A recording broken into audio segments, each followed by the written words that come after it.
22 de julio de 1944. Esta fecha es el día más importante en la trayectoria militar de Otto Carius como comandante de Tiger I durante el segundo conflicto a escala mundial. Pongámonos en situación. El Tiger I-217, comandado por nuestro protagonista y su compañía de Tiger I, van camino hacia la pequeña aldea campesina de Malinava.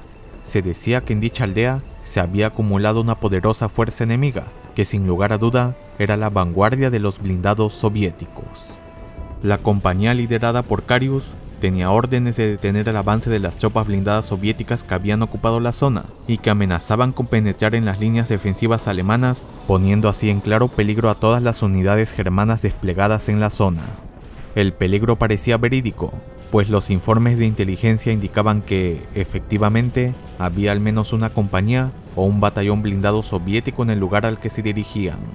Según los informes, más de 100 blindados enemigos se habían dirigido a aquel sector del frente. Sin perder un segundo más, Carius y su compañero y amigo, el Feldwebel Albert Kercher, decidieron inspeccionar el sector y el pueblo al que tenían que dirigirse sus Tiger. Por lo tanto, ambos se montaron en un Kubelwagen para asegurarse de que el pueblo no estaba tomado por el enemigo.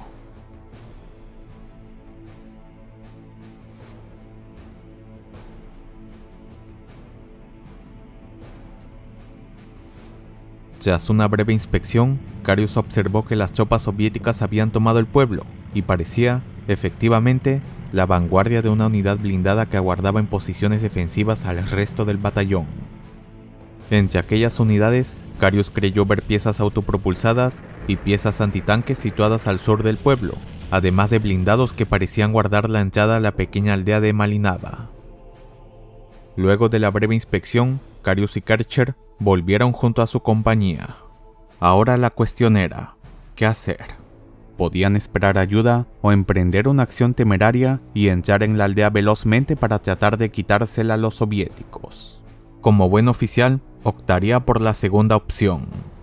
La sorpresa y la velocidad serían necesarias para pillar a los soviéticos desprevenidos.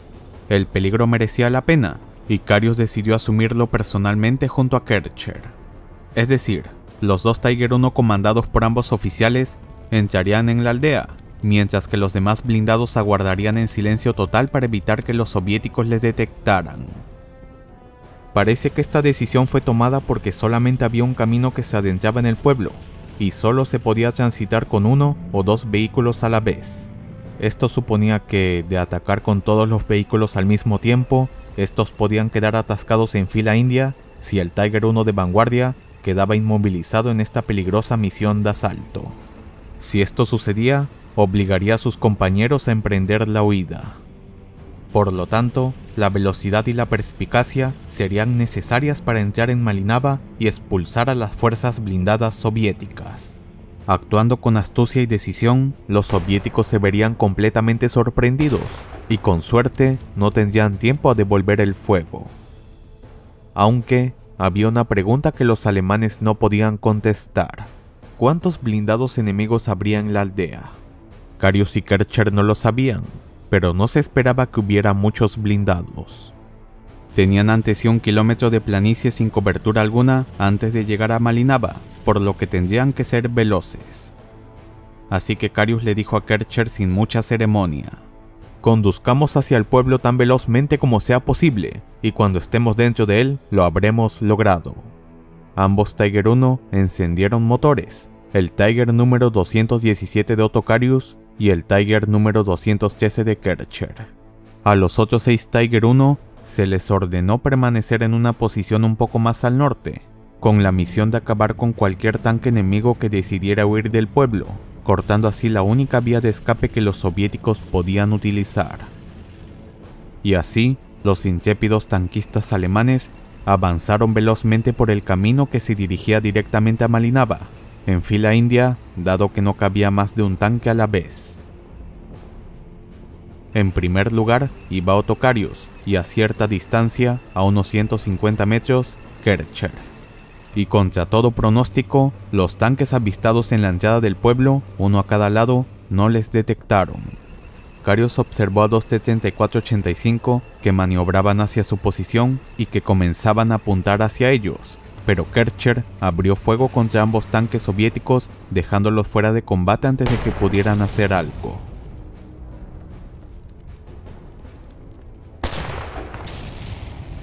Inmediatamente después, los dos Tiger I ya estaban en el interior de la aldea. El primero en seguir avanzando fue el Tiger 217 de Karius.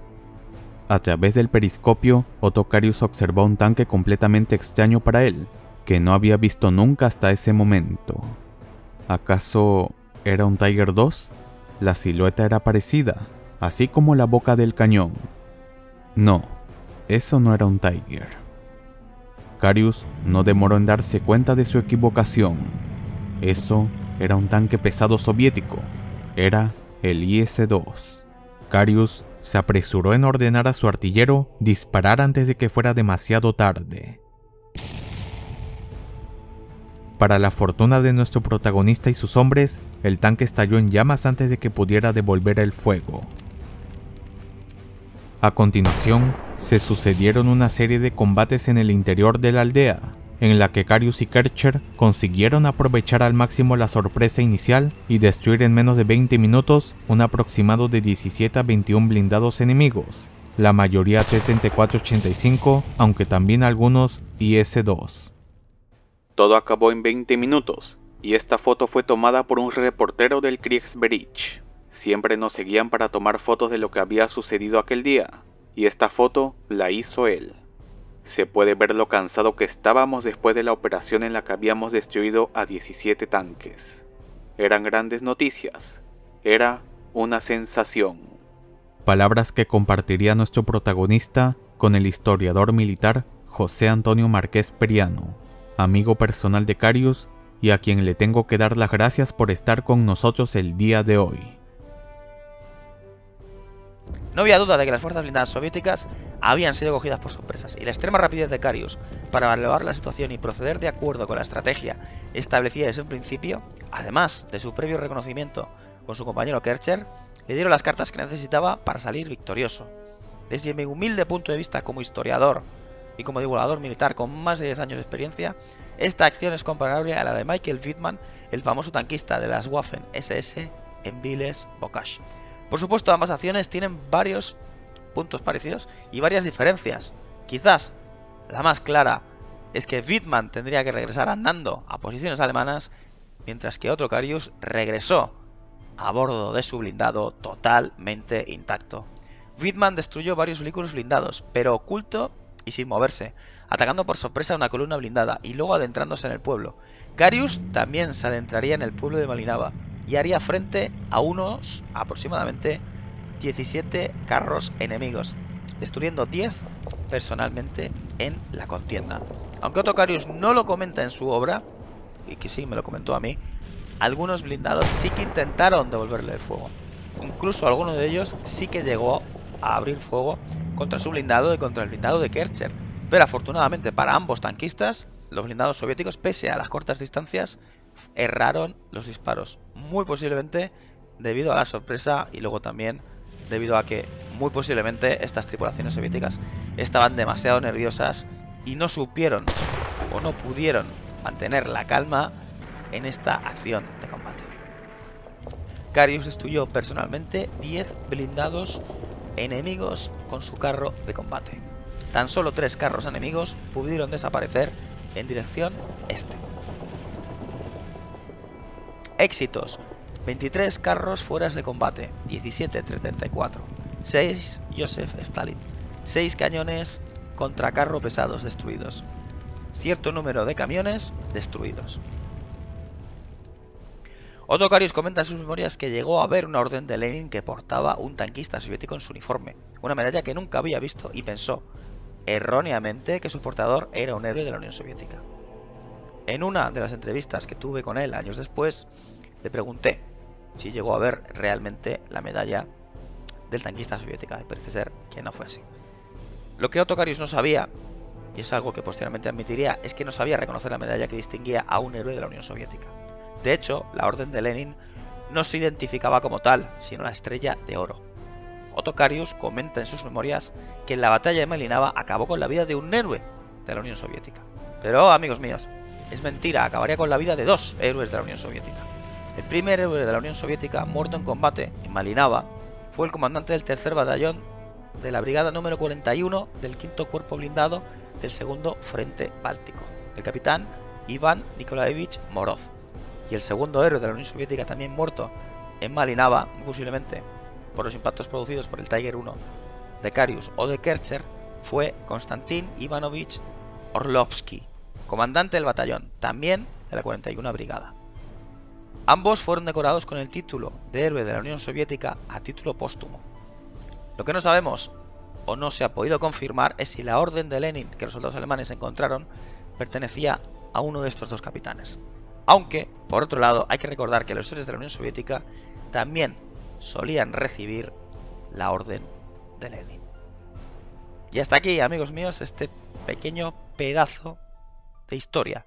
La historia en la que Ottokarius destruyó de 17 a 21 carros blindados junto con su compañía, en una pequeña aldea en el frente norte que acabaría pasando a la historia. Bueno gente, este ha sido el video del día de hoy. Si desean apoyar directamente a Márquez, pueden hacerlo suscribiéndose a su canal de YouTube o adquiriendo el libro que estaréis viendo en pantalla. Ambos links estarán en la descripción. En fin, no olviden comentar si les gustó este video, suscribirse si no están suscritos y activar la campanita para que YouTube les notifique cuando suba nuevo contenido. Ahora sí, sin más que decir, un saludo y nos vemos en el frente.